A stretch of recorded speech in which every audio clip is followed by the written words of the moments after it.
what's up, guys? Welcome back to South 10 Beer Reviews. I'm Tyler. Thanks for stopping by. Tonight, is it really that far of a stretch just to think that we're going to have Burial or Brommery or something like every review? This is going to be another one from Burial, and this is going to be In the Midst of Cruel Abandonment. Pretty cool label there. Another crazy sounding name. Looks like it's got some insects that are kind of like, I don't know if they're, I don't really know. It looks like there's like a panel or like a, I don't know, like they're praising this giant insect. Fly, maybe? There's some like praying mantis on there. I like how this one is like handing over a little like bowl of hops, a basket of some kind. I don't know. Just let's see here. I don't know if there's much. It's 8.5%. I will say that. And this one was canned on October 5th, so almost a month old. Let's see here. We'll just see if it's got some kind of info. So I don't really know what this is. I haven't had enough Burial to know, but I've noticed a lot of their double IPAs and triples say heavy resin on it. Obviously, I understand what the wording means, but I don't know if that's something that, like something they kind of do on their own, like something different that they do, or something that they, like a way of classifying something. I don't know. But let's see here. Whirlpool with Mosaic, Incognito, and Cryo, triple dry hop with Strata, Mosaic, Eldorado, Rowaka, and let's see here, finished with a heap of Mosaic Cryo. So, sounds like they're doing a bunch of cool stuff with this one. Let's go ahead and crack it open and see if it's as impressive as some of the others that we've had from Burial. It's pouring like super pale.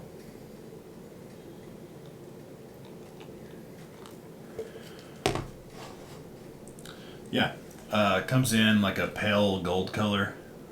It's got about a finger's worth of, I don't know, the bubbles are pretty tiny, but it's got a little bit of like a soap sudsy type of vibe. Well, maybe not. Just kind of tight bubbles. It seems to be very, I don't know, like it might leave some lacing possibly. It's white in color, but yeah, nice looking beer. Let's go ahead and shove our nose in this thing. Yeah, it smells pretty dang good. This one's not as explosive on the nose as some of the others have been.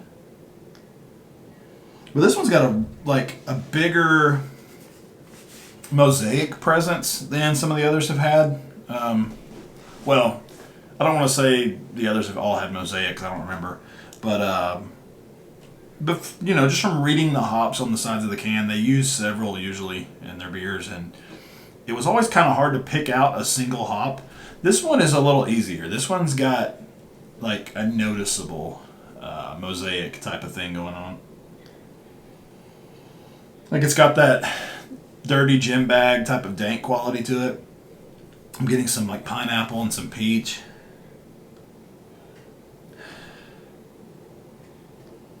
I'm getting a little bit of berry. Sorry about that, Ridgeopolis. Just like a generic, like a mixed berry of some kind. Not a specific berry.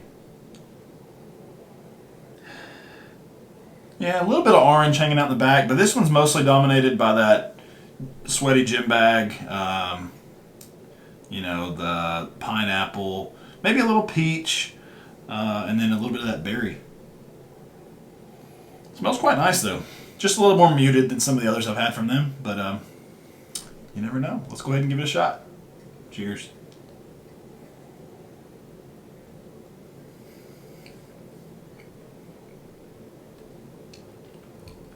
Man, that is good. Man, that is good. So, a little bit more muted on the nose, but this thing is like jam-packed full of flavor.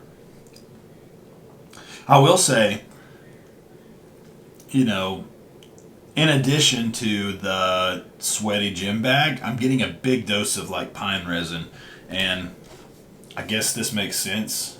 You know, heavy resin. I guess it makes sense. You know, it's got a pretty, you know, prevalent pine resin type of dank thing going on too, and that kind of comes across, I think, as the bitterness part of it too.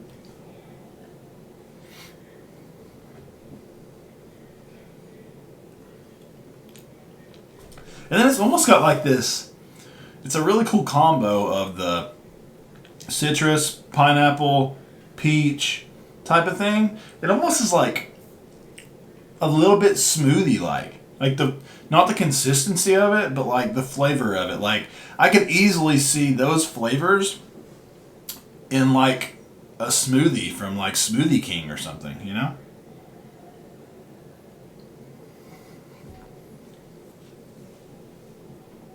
Yeah, it's like orange pith, orange zest, orange flesh, a lot of orange. Kind of like some underripe pineapple possibly.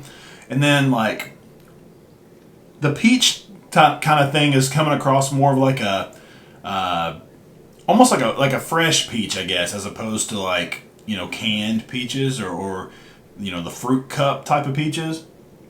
I feel like it's got a little bit of like the fruit skin type of thing on that flavor there. Yeah, super dank. Like sweaty gym bag, pine resin, like green, just all those things like melded into one big dank thing that just drives through the palate. Like, and I feel like I've noticed this from drinking so many of their beers at this point, that all their beers seem to be like dank city.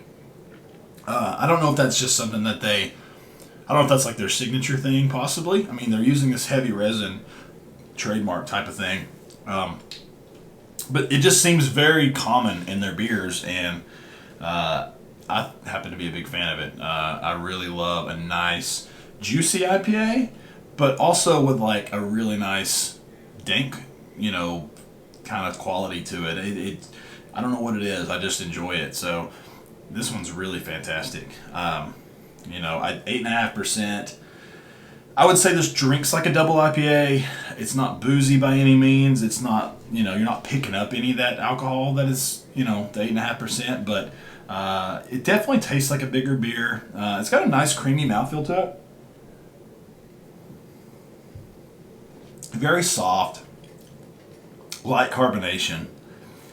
It's got a little bit of a residual sweetness, but that pine resin type of thing comes through as well, and it kind of sits there on the finish as well. So really nice balance of the fruit and the pine and that dank, dirty gym bag type of thing. Like they did a really good job at putting all this to where it's all noticeable. Nothing's really overpowering any of the other parts. But each sip, you know, as you go in, you can think, okay, I'm going to look for this, I'm going to look for that, I'm going to look for this. And it's cool because you get to actually like experience each of those things based on like what you're picking out of it. So pretty cool stuff. As far as a rating goes, which again, this is in the midst of Cruel Abandonment. I got this killer label on it, all gold. Love it. Let's see here. So as far as a rating on this one, I'm probably going to go like 4.3 on this one. I think it's fantastic. I think it's amazing, solid, world class, whatever you want to say. No, it's very good. I will just say that. I'll leave it at that. 4.3 for me. A beer. So let me know if you've had this one, or you know, any of these others that I've had from Burial. Still got 3 or 4 more to review, so I apologize for the overload of Burial. But hopefully you guys enjoyed it. If you did, leave a like and a comment. And if you liked it enough, hit that subscribe button, because I would definitely appreciate that too. Thank you guys. We'll see you in the next one. Cheers.